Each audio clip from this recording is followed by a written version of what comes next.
Hi guys, so today's video is a very chill video and we're going to be having like a tea a tea discussion on an interesting topic of what happens when all your friends are winning and you know how to just react generally. So I tried to make this video as simple as possible, so I'll just show you the things I have. I have my iPad where I usually take down my notes. I have my cup of tea with me and I've got my throw pillow for effect. Yes, if that's you and you're somebody who has always wondered, my friends are winning in terms of your friends are getting the job, your friends are getting married, your friends are getting promoted, what do I do? Well, this video is definitely for you. You should definitely. I'm not sharing these points because I'm the perfect person, but I'm sharing these points because these are also things that I have experienced and this is what has helped me. So the first thing I'm going to say is set your motives right. That's the first thing. Why do I want to get married so badly? Why do I need a job so desperately? Why do I want to leave my country and go with the jackpot wave? Why? You need to first understand what is the why. Is the why to gratify my selfish desires? Is it to bring fame to myself? Is it to promote my own selfish ambition? Answer your why. So the next point that I have here is gratitude. And I know I always say it on this channel, you need to be grateful, but the truth is you really do need to be grateful. You need to learn to appreciate every moment that you're in. You need to learn to appreciate every season of your life, every phase of your life, because if you don't appreciate it, you realize that a lot of seasons just pass by and you never really got to enjoy those moments. So you never really got to enjoy like your final days in university, you never really got to enjoy your first job, you never really got to enjoy your seeking for a job phase, because looking for a job is a phase that you really need to enjoy in the sense of you are free. There is, if you're looking out for a 9 to 5 or you're trying to start your own business, in the in-between phase or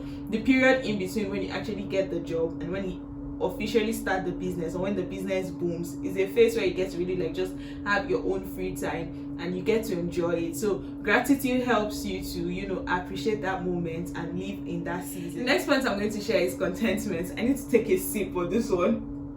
You need to really be contented, and this is the essence of gratitude. Being grateful is not the same thing as being complacent, but it's in the sense of you're just contented in that phase. While you know that this is a passing phase, perhaps if it's a phase before you get married, or if it's a phase before you have your own child, or if it's a phase before you start your job, or a phase before you travel, depending on your situation, while you are still seeking out for that phase and you're not complacent with the current state of your life, you also need to be contented and find your contentment in things that are beyond those expectations. I don't know if that makes sense. You need to find your contentment in your present life as it is. Find your contentment in God.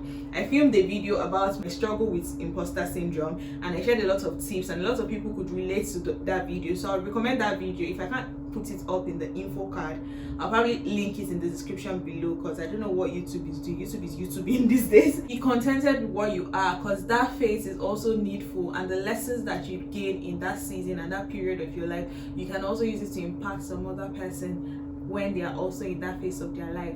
Like me, we're talking about my friends are winning but I'm not winning, so what do I do? We said the first point is understand your why you want to win so badly. Number 2, be grateful for your season. Number 3, be contented with the phase in which you're in. The fourth point now has to do with your relationship with these other people, your relationship with your friends, and you need to celebrate them genuinely. And what does this look like? This looks like leaving a comment or sharing or liking. Let me break this down for you guys. So in a world where it's not common to really appreciate people, or where one of my friends posted something recently on Twitter and she said that, you know, when people post their wins, people begin to be resentful towards them because they are sharing their wins. Instead of being resentful that somebody is sharing their wins, why not also celebrate your own wins? So in this point, I'm saying do not be resentful towards people sharing their success or sharing their celebration. And how you can do this is by winning that war within yourself. And the best way, trust me, the best way to win that war within yourself is to genuinely celebrate with them. And how can you genuinely celebrate with them when they post their wins? Maybe it's they're getting married, they got a promotion, or they traveled. You need to like it. You need to like that post, guys, because if you don't like it, you would just be resentful. Just, what is this one? You just scroll past it, and then when you scroll past it, you're not killing that resentment. And some people try to mute. I understand that some people may try to maybe mute that person or mute the topic. Maybe if it's like marriage now, you mute marriage, mute love, mute all the things that could just make you remember that thing. But that doesn't exactly solve the problem in your heart, because when you see such posts, it's still going to make you feel somehow. So the only way you can deal with feeling some type of way is by liking it. And for some people, liking it is not sufficient. You need to go further and leave a comment. So you leave a comment like, oh, this is beautiful, congratulations. And if you even want to tap into it, you can say, congratulations, I tap into this. It's not a big deal, trust me. So when your friends are winning, another way you can actually overcome that feeling of, will I say, discontentment, or that feeling of envy, because it's envy somewhat, that feeling of envy, is to genuinely celebrate with them as well. For some people, it might be a struggle or maybe overreaching to say actually go to that place and celebrate with them, physically celebrate with them. But for you, you could virtually celebrate with them. If you're not physically going there, may do something to you. Maybe if it's a wedding, for instance, you go to their wedding, lots of people are going to be saying, oh, when are you getting married? And you don't want that. You can go ahead and celebrate with them. Somebody once said this, that when God is doing something to your friend, it shows that God is in the neighborhood. So you don't want to chase God away, in quotes, because of your bad attitude or your bad say is sowing into it. Sowing into it is closely linked to celebrating them. Because I stated that if you want to leave a comment, you may leave a comment like, oh, congratulations, I tap into this. And tapping into this is somewhat like sowing into it. So sowing into it may also look like, you know, giving sacrificially, not necessarily sacrificially, like emptying your bank account for that person. If it's something that you genuinely like and you genuinely see as something that you would want to have, you can sow a seed. And a seed does not have to be money. A seed can be time. A seed can be resources. Let me give you a typical example. If you know that your friend is traveling out of the country, you can help them travel out. That would be your seed of time. That's not money. So you can help them, say, pack their things. You can help them get food stuff that you know they would need when they travel. And if you're the type that maybe, unfortunately, in quotes, your friend didn't tell you that they were traveling and then they eventually traveled, you can check in on them from time to time and say, oh, I know that it can get quite lonely. Hope you're not lonely. I'm always here if you need to talk. With marriage or even childbirth is easier, because if you're living for your own child or believing to get pregnant soon or believing to get married, that one is even easier. You can buy baby things for the person. If it's someone that is getting married, you can buy household stuff for the person, because you know that, okay, this person is starting a home. Or you can just sow a seed and just give financially. These are things that I have done personally and it has worked for me. If you know someone who has a job or who just received a promotion, you can sow. Like, sowing into the person's life is not a way of like trying to do magic, trying to work magic and say, because I've sown into this person's life, I must definitely get what the person has. But it's just a way of helping you. Trust me, it works. It kills every feeling of envy. It kills every feeling of resentment. And it also helps you to see that if God can do this for this person, and as I have sown into the person's life, it can also be replicated in my life. Do you understand? What I'm also going to say is pray for them. You know, you need to pray for people. Sometimes it looks as though your friends are winning, or it looks as if those people are winning. But the truth is, you don't know where the shoe is pinching them. That's a Yoruba adage. I'm not sure, but I think it's an adage. We don't really know what people are going through. So the truth is, it may look like, or it may seem that they are winning, but they may be going through a lot.